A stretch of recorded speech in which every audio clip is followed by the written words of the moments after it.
Finally, WWE does something right. I actually got surprised and shocked for once on Monday Night Raw. Roll the intro, let's get into it. Everybody, welcome to Assemble. My name is Matt. Good to have you. Let's talk about Monday Night Raw's main event, and well, we'll try and touch on everything else, because here's the thing. Throughout watching Monday Night Raw, I was bored. I didn't want to sit here and rip into Raw and say, oh, this was mid and this was the worst thing ever. Nothing about Monday Night Raw was bad, but it was so very formulaic. The ending to Raw has absolutely saved it, and I got a lot to unpack with it. The beginning of Raw did start off with the Vision coming out and doing a big 15-minute promo, all centered around Seth Rollins and how he's at the top of the mountain. He says it in a backstage segment later on too, that he is at the very top and no one can take him down. And I was absolutely just ready to say this is a pure mid-level Raw coming off of what was an excellent, my show, excellent or very good pay-per-view that they just had. Crown Jewel, the main event between Seth and Cody, was really good, but the Cena Styles match was excellent in my opinion. And they had a lot of momentum. Friday Night SmackDown was a lot better with Aleister Black, Zelina Vega. The show was better overall. Raw felt so much of the same old, especially with the introduction, but the ending. So the main event, we have triple threat, Jay, LA Knight, CM Punk. Crowd loves CM Punk, by the way. Also, shout out to Australia, great crowd, because I thought it was just a great overall weekend that they did. This match itself was very good. CM Punk ends up hitting a GTS onto Jey Uso, and Punk gets the victory. Punk is the new #1 contender for the World Heavyweight Championship. Seth Rollins' music hit, and this is where I immediately was like, this is the thing, I'll stop myself right now. Good for you, WWE. You swerved me. Good. Swerve me every time. Every week, swerve me. It makes me happy. Make sure I don't know what's going to end up happening, because this was so predictable. Just Punk winning made the most sense. I kind of wish LA Knight would have won. I thought that would have been cool, but seeing that we're going to go into new direction makes things very interesting, very compelling. So when Punk wins, then Vision comes out, Seth's music hits, they all come down. Bron Breakker does just amazing spears to Jey Uso and LA Knight. No Jimmy Uso, he stayed out of all of it, which was good, because that's what tied into earlier in the night, where Jim and Jay were backstage basically saying they got to do it on their own, despite Jey Uso coming down to help his brother during his match against Reed. But at the end of this, you did have Bron Breakker spearing both guys. They all get in the ring. They start decimating CM Punk. They're taking him out. Then Bron Breakker spears Seth Rollins. Didn't see it coming. I loved it. But what did you think of that moment? Bron Breakker spearing Seth Rollins. Guys, comment below if you can. And by the way, if you enjoy the channel and all the stuff that we do here, it means a lot if you would subscribe and hit the like button, because then, well, I'll do my best to keep putting out more content for you every day. The spear was such a shocking moment. I loved how they executed this. Didn't see it coming. Shock in everyone's face in that moment was perfect to me. Breakker stands up. Paul Heyman's shocked. Bron Breakker turns to Bronson Reed and tells him, make a choice. It's your call. This, before we get into like the final moments of this, I was looking at Bron Breakker and Bronson Reed throughout the night, because I felt like coming out of Crown Jewel, the backstage segments there, I felt like they were going to have a breakdown. Like something was going to happen. The split is coming, because Bron Breakker's reactions at Crown Jewel backstage led me to believe that there's like, okay, he's pondering, he's thinking about stuff. He's asking Paul Heyman, like, what's going to happen if Seth loses? Seth didn't lose. And then tonight, it was kind of the same thing. If you rewatch the opening promo segment, it is long, but if you rewatch the thing, pay attention to Bron Breakker. There are moments in there where he's got his head down, he's turned away. He looks like he's processing what Seth is saying, because Seth's promo was so much about him. Seth in that opening promo was saying he doesn't need them. He doesn't need Braun and Paul and Bronson Reed, and he called them all out, and they all just stood there. And Seth tried to say, like, they don't need me. It's for the vision. Like, this is his vision of it all. Bron Breakker's expression on his face was perfect. And during that segment at the beginning of the show, Braun is also eyeballing the world title just a little bit. He was kind of looking at Seth, and he's kind of eyeballing the World Heavyweight Championship. So go rewatch it, because you'll pick up on a little bit of clues there, I think. Then you had the backstage segment later on, and Seth saying, no one is going to take me off the top of the mountain. Again, watch Bron Breakker's face during that backstage moment, because I think he was giving you all of those little hints that, like, he's had enough. He snapped. So you get the spear to Seth Rollins from Bron Breakker. Bronson Reed makes his choice, grabs Seth Rollins, goes to the top, tsunami onto Seth Rollins. Breakker grabs Paul Heyman, and then he goes and he rips off the World Heavyweight Championship and he holds it up. And Paul Heyman holds the arms of Bronson Reed and Bron Breakker, and they stand over top of Seth Rollins. So, again, I just loved it because I needed something refreshing from Raw, especially with Vision endings and beginnings where I'm like, oh no, they're bookending the show again. They're doing it again. So I have to give them props for doing something because Punk winning the #1 contendership, they didn't even say when this match was going to be, which I thought was kind of odd. I'm like, okay, you don't even know when you're going to do this. This clearly is not going to be Survivor Series. They're going to do this on a Monday Night Raw, maybe before Survivor Series. Now you have so much great tension built between everybody. Bron Breakker holding up the world title was awesome. Like, it's these small details. I'm geeking out over it because it's just refreshing to see that they pulled the trigger on something and they didn't just let it go for 5 more months to the point where nobody's interested in watching it, where nobody is going to be captivated and they're going to be like, okay, we're waiting for this inevitability. Can you just please do it? This was well executed, and I like that it felt like it was out of nowhere because now you were going for the rest of the year of this entire dynamic changing. Seth is not going to be on the top of the mountain now. Bron Breakker holding the world title, I love it. Paul Heyman is interesting in this because I think Paul Heyman's allegiance is much more with Braun and Bronson. Based off of the promos backstage at Crown Jewel, the way Paul talks to Braun and Bronson, it's kind of separated. It always has been. Heyman and Seth always kind of got a thing going on, but then Paul's also got this thing going on with the Braun brothers and keeping them in line and making sure like they wait and they don't, they don't rush ahead of things. It feels like Paul Heyman is in fact going to side with them. I know they raise the arms and everything, but it's Paul Heyman and you never know. Paul might play it up or they might have Paul Heyman play it where he has to entertain both sides, where he was reluctant and Bron Breakker made him do it, but he can ultimately be with them. I think that they're just going to have Paul Heyman now roll with Braun and Bronson. It'd be great for them because Paul Heyman can be the mouthpiece for both of those guys.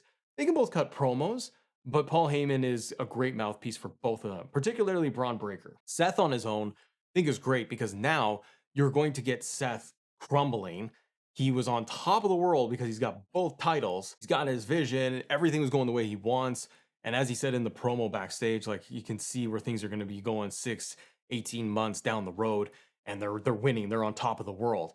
Now he's not. Immediately he's not. This felt like as good as it gets for that moment of recreating almost Evolution. I still think that moment was tops with Batista, Randy Orton, Triple H, Ric Flair, all of them, and the turn of Randy Orton on Batista's shoulders, and Triple H gives him the thumbs down, and even the Batista moment where Batista signed the contract and he thumbs down Triple H. I think those moments were built even bigger because I think that, timeline wise, I think Evolution was around a little bit longer and you had more star power in there, like guys that were at the very top. Like you had Triple H and you had Ric Flair and you had Batista really coming up quickly, Randy really coming up quickly.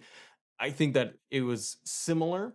I'm glad they didn't just kind of recreate the whole thing. They did their own thing, but you can feel it with Bron Breakker. Yes, they keep talking about him as the future, but you could really feel it. As soon as he grabbed that world title, I was like, yes, please. Like, give me that match. Let's just go in that direction.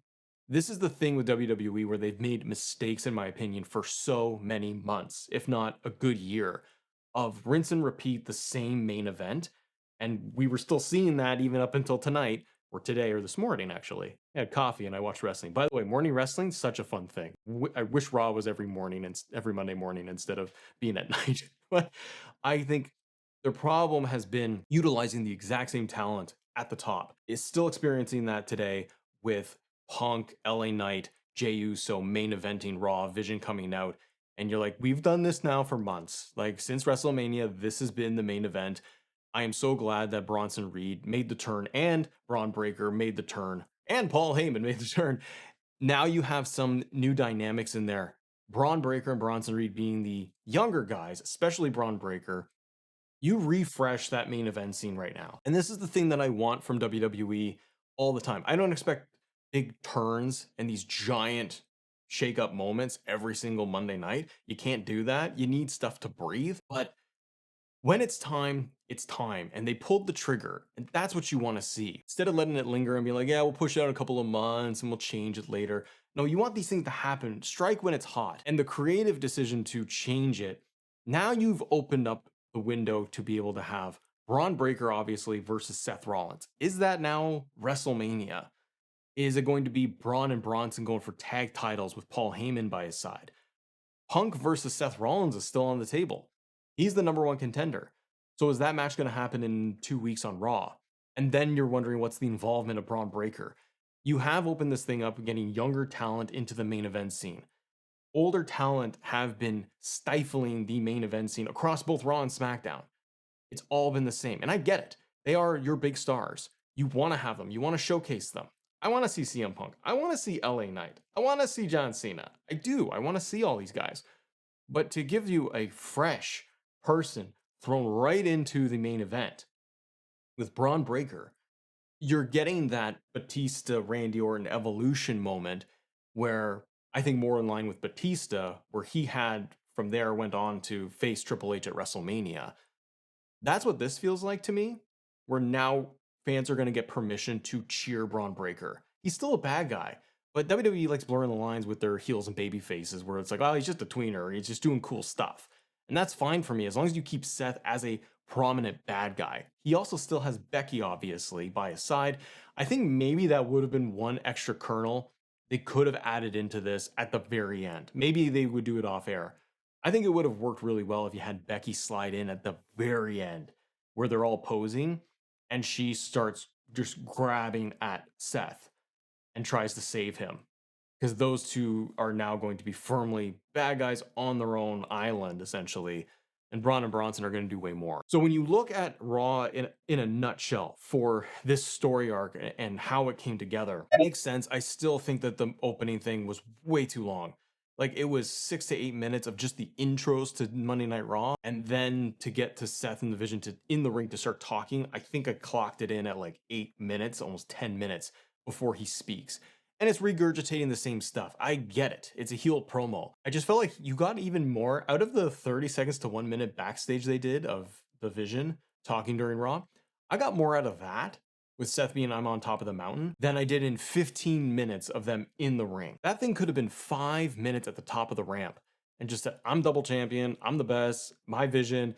I know they were trying to get that point across, though, of Seth saying, I don't need them and they don't need me. But this is the vision. That is the line he needed to hammer home, and he did. It just took forever to get there. So I'm glad that they did the backstage segment because it reinforced it. And again, watch Bron Breakker during all of that, because now you can see where it was going. That's the thing with Monday Night Raw. I always enjoy it best, and maybe you do as well, of, oh, I can't wait to see what happens next. Now I want to tune in next week. Now I can't wait for next week. Does Braun and Bronson and Paul Heyman open the show? Where does Paul Heyman fall with all of this, with his relationship with Seth? Is it just done and it's over? Now I start wondering, we got Punk versus Seth. We know we're going to get that at some point. What does War Games look like? Like, this is a great, exciting thing of not knowing, because now the vision is broken. What are you going to do with all these guys? I totally had to peg that you were going to get a War Games of the Vision versus Team Punk and whatever that looked like, because they'd been building that. Are we going to get a totally different War Games? Is it going to be something that we didn't even expect? Like, is it going to be Judgment Day going up against a bunch of people?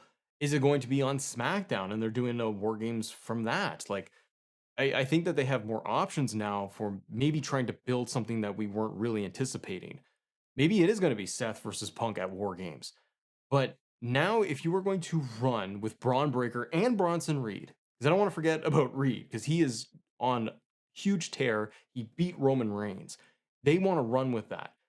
You got two guys now that you can firmly move truthfully into the main event spot. Like, they are main event adjacent because they were Seth's henchmen. You're pushing them front and center, especially Bron Breakker. I think that you're going to have to roll the dice now. If the plan, and this is where it's fun, if the plan is still Punk and Seth at WrestleMania, and now I don't know if it is, because we're going to get this match again before Mania. Like, do you really want to do it again? Like, how many times have we had Seth versus Punk now? You're going to do it. You had the Netflix episode match.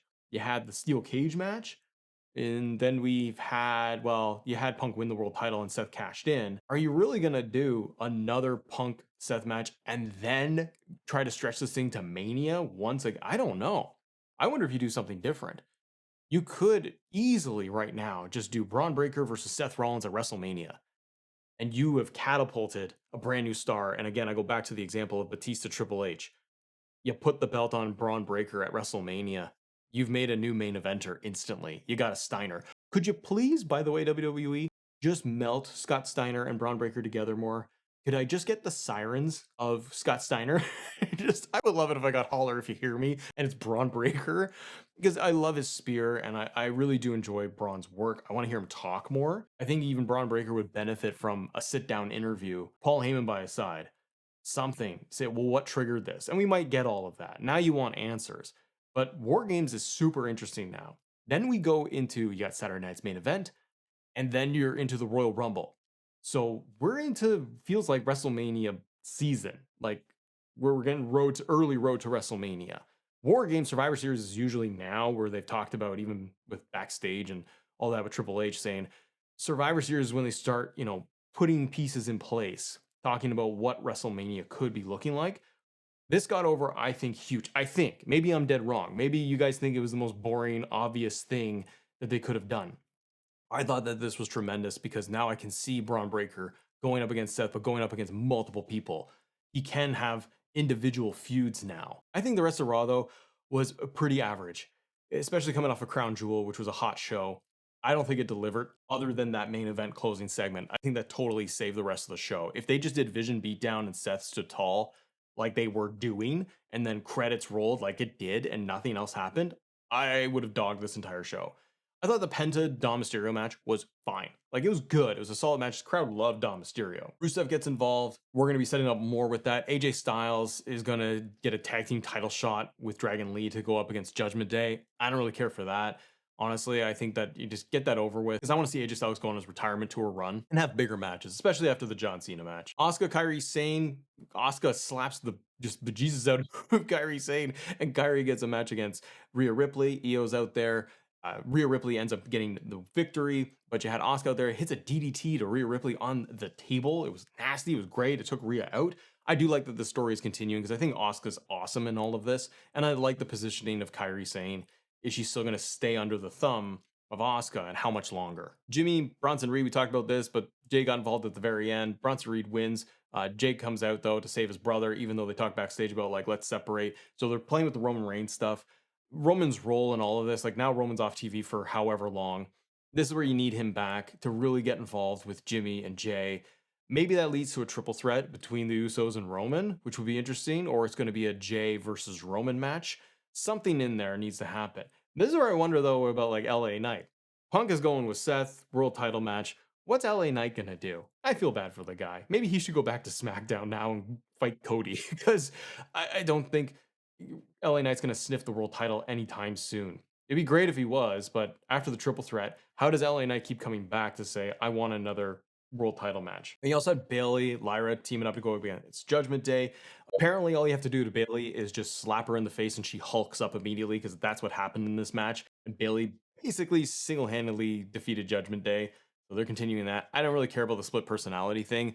Feels like they're kind of leaning away from it, because now it's just more like, I'm going to slap you and you hulk up and off you go. And Stephanie Vaquer came out, did a quick little segment on the ramp, and Judgment Day came back out, Raquel and Roxanne. So we're going to get Roxanne Perez versus Stephanie Vaquer at some point, probably next week on Raw or in 2 weeks' time. Not really what I want for Stephanie, but they got to build somebody to face her. Like, it feels like they have nobody else on Raw in the women's division, because 4 of them are wrapped up in the Asuka thing. I think that's a detriment right now. It's cool that we're going to get Becky versus Maxine Dupree, because I thought the match for the IC title, because the match the previous week was really good. So I'm glad that they are doing that. You don't have any contenders, though, for Stephanie Vaquer. So Roxanne Perez is it. It's going to be Stephanie winning, and that's it. She gets involved with Judgment Day. It's like, okay, fine. And she'll probably have a singles match against Raquel, and then a tag team match somewhere else. They need to do more. They need to figure this thing out with Stephanie of, like, who can we bring in? Maybe this is going to lean into the return of Liv Morgan, where she can go up against Stephanie Vaquer to then spin off to a feud with Judgment Day, Liv, Roxanne, and all of that. But remains to be seen.